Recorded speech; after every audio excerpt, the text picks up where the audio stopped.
Let's bring out the film's director, Craig Zobel, and the film's star, Chiwetel Ejiofor. Hey, David. How's it going?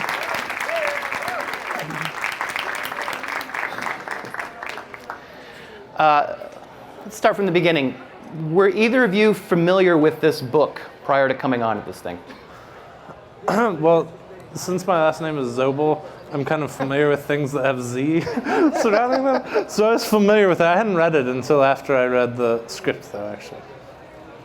No, I had no idea about the book, and then read it just after we started talking about it, and so kind of interesting just to see how it had evolved and what we changed.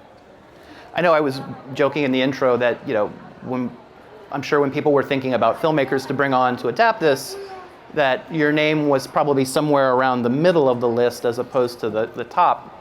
But seriously, what attracted you to the project? How did you get involved with this? Honestly, what attracted me to it was the potential of getting to, both the potential of getting to work with three people for an extended period of time, and just getting to kind of work on those performances and work on tone and kind of play and experiment. And also there was something that was to me attractive about it. I guess in my mind the story is in some ways is about what it's like to be kind of alone and by yourself and an individual, and then having to kind of coexist with another person. And what that means and sort of what relationship dynamics that are, and then moving forward with that, what two people interacting with kind of a greater group, which is three people, all of a sudden you can whisper, you can't whisper when there's only two people there, but when there's three people there, you can have secrets and you can have things like that. And I guess something about that just I found interesting. Yeah, those secrets tend to cause problems, though. Which makes for good movies. Let's talk about switching that up a bit, because I know in the original book, I believe it's just two characters, and it sort of takes the form of a diary that the female character, that's played by Margot Robbie here, is narrating. Yeah, that's right. Talk about the decision to work with a screenwriter in terms of branching that out a little bit. It had kind of happened by the time that I encountered the story, but I think that the idea was, it's interesting when you read the book. Like you said, it was written in 1974, and it hadn't been adapted yet. And part of that is that there is some challenge, I think, with just two people.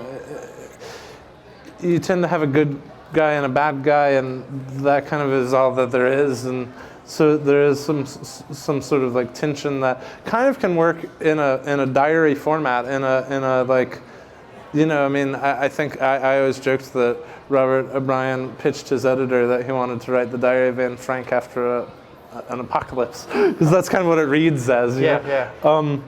And it works that way, as a novel. But I feel as a film, there's some challenge of kind of where do you go or whatever, which I think that the screenwriter Nisar Modi was able to find questions that I feel the novel was getting at, and ask them more fully by kind of adding a third person.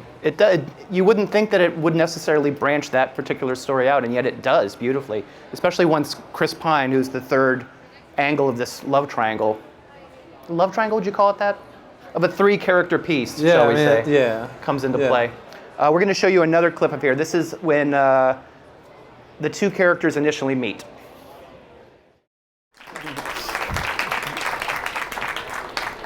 I have my guesses here, but Chiwetel, what attracted you to the role? Well, it was a number of things, really. I mean, we had an initial conversation in LA, Craig and I, and just sort of getting an idea of what Craig was thinking about with this project, and the idea of this two-hander. For the first half, for the first little bit of the movie, is two-hander. Going into a three-hander, I thought there was something that was going to be very sort of emotionally nuanced about that there's that building the dramatic tension purely on the basis of these two people trying to understand each other, trying to get to know each other, and then that being kind of completely disrupted by this third person. But it felt like that there was just a lot to mine there. I'd always been a fan of two-handers and three-handers in cinema. I haven't seen many of them, there haven't been many of them, but there's something very interesting about that kind of intensity, that just people understanding them with each other can be as dramatic and as tense-filled as, car chases and whatnot, and that was something that I thought was a great acting exercise, actually. I felt that as we started to build it, I thought that working with Margot and Chris was going to be, and was, really exciting. I mean, they're two terrifically talented actors who don't always get the chance to do work like this as well, as well. Who, I know Chris does some stage work, but it's sort of like it had a lot of detail, a lot of nuance, and it really gave both of them a chance to show that side of their acting that is really emotionally intelligent. And that was great. It was great and therefore fun for us, and they were both excited to do that, and then I saw Compliance, and I found it. I thought it was a great film. I thought it was a hard film, Sorry. Oops. It's a tough film to kind of, to sort of to engage, but thrilling and epic and beautiful, and a real description of humans, people.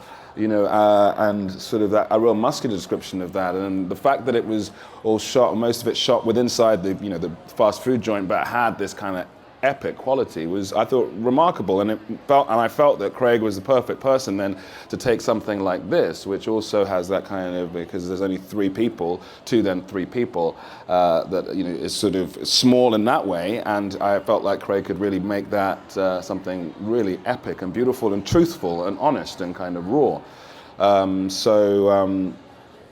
That's why I wanted to do that. That's a fine answer, sir. I put myself to sleep with that one.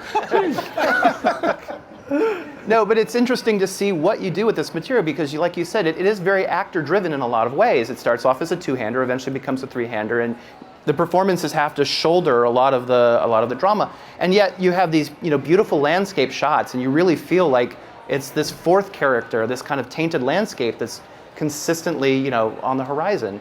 Thanks. That was definitely, especially after the last film I made, Compliance, takes place in a very confined kind of movie in certain ways, and I was just excited to shoot outside and really wanted to show that I could shoot something outside. I was sort of curious to see if I'm sure you didn't take this project as a reaction to Compliance, but if there was something after doing that film where you're like, I really kind of need to do a 180 here. Like, what else? What's the opposite of that? No, I guess it didn't really go like that. I mean, more than anything, like after Compliance, I felt like, just talking with Chiwetel, they felt like, I stumbled into kind of like being like, oh, you can play on set, and you can try things different ways, and like, you're not making a movie in the terms of shooting it doesn't necessarily have to mean like getting it right every time. It just means like shooting and like exploring, and basically what I think like in a stage universe would be like rehearsal period of like a play or something. You could do that, and then you like build it in the edit room, and I felt like something like this would be a way to do that, I guess. Yeah. How much rehearsal time did you guys have? A week? Yeah, we had a little bit, but the rehearsal time itself wasn't that extensive, but there was a lot of time when we first met and when we started shooting, and the conversation sort of back and forth, and the sort of just the creating and understanding the text was a large part of it, and conversations about it, and then. But we were changing things all the time, and right up into shooting, and then we'd change in between takes. It would be completely different, or we'd emphasize different things, and it was just. I just think we were all very just deeply involved in the sort of nuance of it all, because as you say, there's nothing else really that you're following as an audience. It's just these people and their relationships. So there has to be something very honest, very deeply honest about what they're doing, and quite raw, sort of difficult, But I think that's ultimately what's engaging about it. Yeah, and I don't think this is giving anything away, but it's not the sort of dystopic or post-apocalyptic film that has a lot of special effects and set pieces where you really get like, oh, look at the cursed landscape. I mean, it's probably the most agrarian post-apocalyptic movie I've ever seen. That was in some ways like a thing. Tim Moore, the director of photography, and I kept talking about like, no brown and gray, and like let's not try to make it look like the like same post-apocalyptic thing that we've always seen. I mean, we've seen it before. Exactly. In a world where that kind of thing. Yeah. So it was like, well, let's make sure that it looks pretty. Like, who's ever seen a post-apocalyptic pretty movie? The postcard. But the truth is, there are movies. Like, there's an old '70s movie called The Quiet Earth. Yeah. Which was like a influence definitely, and there are like some kind of these like earlier brand of like post-apocalyptic movies that were like the day after the bomb kind of movies. Right. Well, there was a film that came out right after the day after called Testament, which I don't know if you've ever seen. Yeah, which is very much like, never mind the apocalypse, what's happening to the sort of what happens to civilization as opposed to, and the people within it as opposed to the landscape itself. Yeah. It reminds me a lot of this, actually. Testament is, I own that on VHS. We're going to show you another clip in just a second, but I want to ask, how soon in the process did Chris and Margot get involved? Did you come on first? Was it the sort of thing where a bunch of names were bandied about? Yeah, I think it was it me and, it was me and Chris and then Margot. Yeah. We're going to show you a scene with, I believe it's all three of you guys are in this. Go ahead. Poor bastard. Poor Linus. Heartbreaking to watch that after knowing what comes next. There's some pretty direct allusions to the story of Adam and Eve in the Garden of Eden in here, and yet it's interesting because you're not really sure that there's a bad guy, and if there is in fact a bad guy, that there's an obvious person who fits that role. Was it important to you guys that, to keep that Eden metaphor going, that no one knew who the snake in the grass was, or if there was a snake at all? Yeah, it wasn't. Some of that Adam and Eve stuff is good, dates back to the original book. It's super involved in the book even. But I guess I wasn't trying to make like a movie about spirituality necessarily. It's not necessarily supposed to be like about like whether or not science or religion or something like that. So as far as like, I did kind of occasionally like I thought it would be much more interesting to like. Basically, that was my pitch. Was like, it's the story of Adam and Eve, but you don't know who the snake is. Like with three people, and you don't know which one of them is the snake. Right, and it would have been very easy, I would think, to have, since Chris Pine's character comes in like right before the beginning of the third act, essentially, to start telegraphing like having him twirl his mustache, that kind of thing, and you don't get that. You really start to kind of wonder how these three people are going to be able to survive together.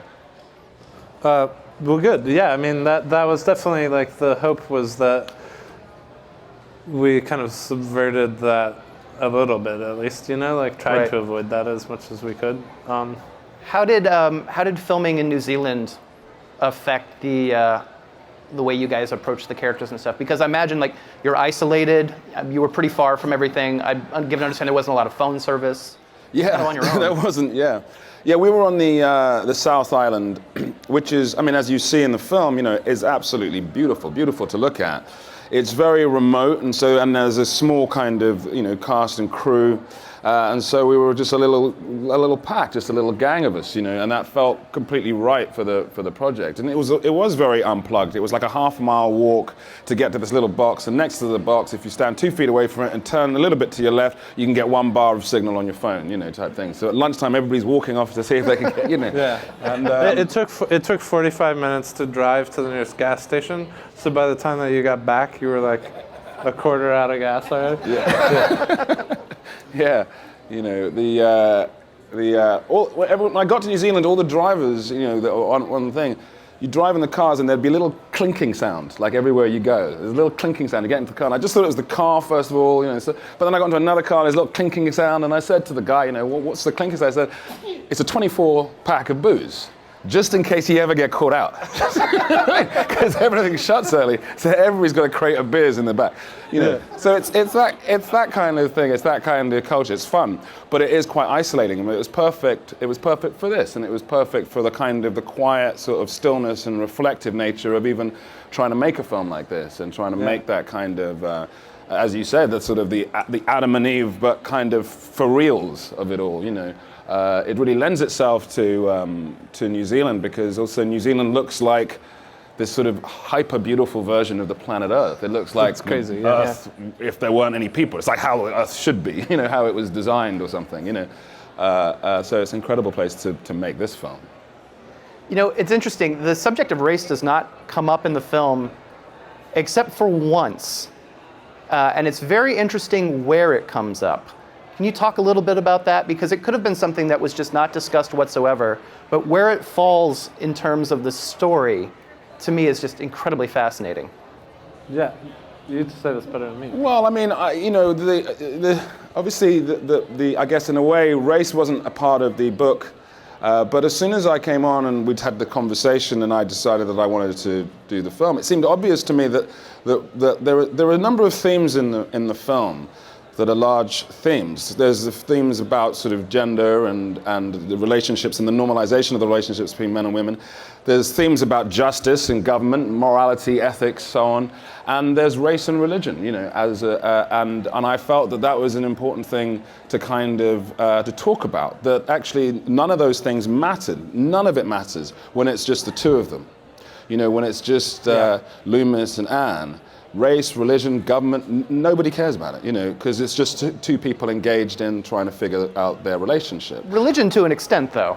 Well, what I mean is he doesn't have to worry about whether she feels, she believes in God. He's not going to, it doesn't make him feel either way. It certainly doesn't make him feel insecure. The distinction is that when there's three people, then somebody, in this instance, somebody is a minority. And the minoritization of Loomis, both in race in terms of the fact that he is an atheist and they are religious, creates self-consciousness and creates certain insecurities which start to drive the angst between Loomis and Caleb, and certainly make Loomis feel that he is being outmaneuvered in a very sort of deliberate way by Caleb. And that, I think, was something that was fascinating to me. And, you know, and the other extension of that was the ideas of like sort of justice and ethics, that as soon as there's a third person, Loomis actually believes that because he was there first, he doesn't own this farm, but he was there first, he was there before Caleb, and he believes internally that gives him certain rights. It's funny because most people also think that that's true, you know. Yeah. But what Caleb is counteracting with is, of course, the nonsensical nature of that. Of course, it doesn't, because you got there first, you are then, you know, you're king of the castle. Well, no, now there's another guy, and it's the way that they have to kind of deal with whoever is going to dominate this situation. You know, get the girl and walk off happily into the sunset, or stay in the little embrace of this Eden, you know, and in doing that and figuring that out, you know, they actually evoke all of these kind of very contemporary, very real themes of modern life. This film is obviously a lot of things, but it is still a post-apocalyptic, dystopic film in a way, despite being, as you were saying, like a very pretty, you know, postcard, post-apocalyptic looking movie. I'm curious, why do you think people are so fascinated with these type of movies still? I mean, it really feels like there's been, especially in the last 5 years, there's been this incredible wave. You've made several of these now. What's the fascination? You know, this one in particular is truly kind of more using the post-apocalypse as like to make a desert island movie. Mm-hmm. Like, this is a desert island movie that it just happens to be that the desert is because of an apocalypse. Right. You know, and I think that people like desert island movies because it makes you like reflect on like you as an individual, you with other people, and all this kind of stuff that I was fascinated about or interested in. I mean, I think in a greater version of it, like, why are people excited about the post-apocalypse? Or why is that keep being like a subject? Excited. It's not a phrase you hear very often. We're excited about the post-apocalypse. Bring it on. Isn't that kind of what you're saying, though? I mean, like, isn't that kind of what it is? It's just interesting to me to see that stories and movies about the end of the world, about civilization collapsing, about what happens when you get to that extreme situation, how do you react? You know, do you retain your humanity? Do you give away your humanity?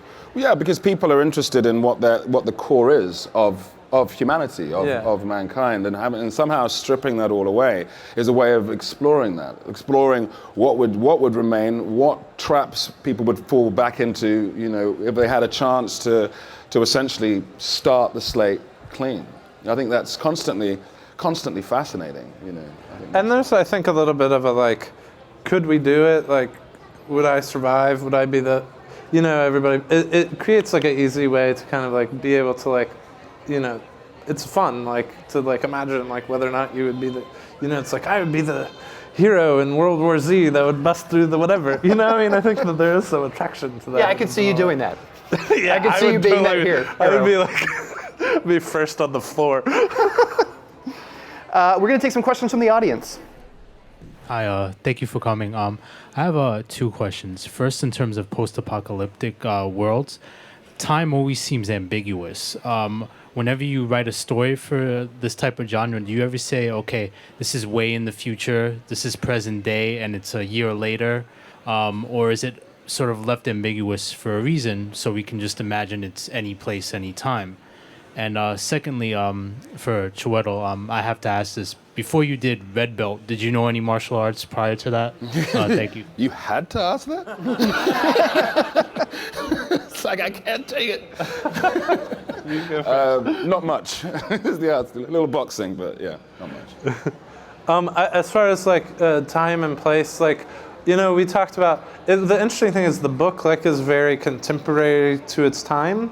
It's like it happens tomorrow, essentially, and like in the story, Loomis, Chiwetel's character is basically a scientist who's involved maybe with something governmental, kind of like possibly like government and like maybe military based. So like maybe he has access to some stuff that's somewhat in the future, and certainly like we aren't gonna get nuclear bombs dropped on us today. So like we struggled with that.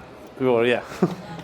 But we struggled with like making sure that it didn't feel like so far that it didn't feel too, like the other thing is like we're also dealing with like the rural world, which like if you go to a farm, it's not necessarily like as many like modern technology necessarily everywhere as you'll see stuff that's like 50 years old next to like a MacBook Pro. You know what I mean? So we tried to kind of like treat it like that and I guess make it ambiguous, but in the sense of trying to honor kind of what it was in the book. Hi guys, love compliance. But Chiwetel, question for you.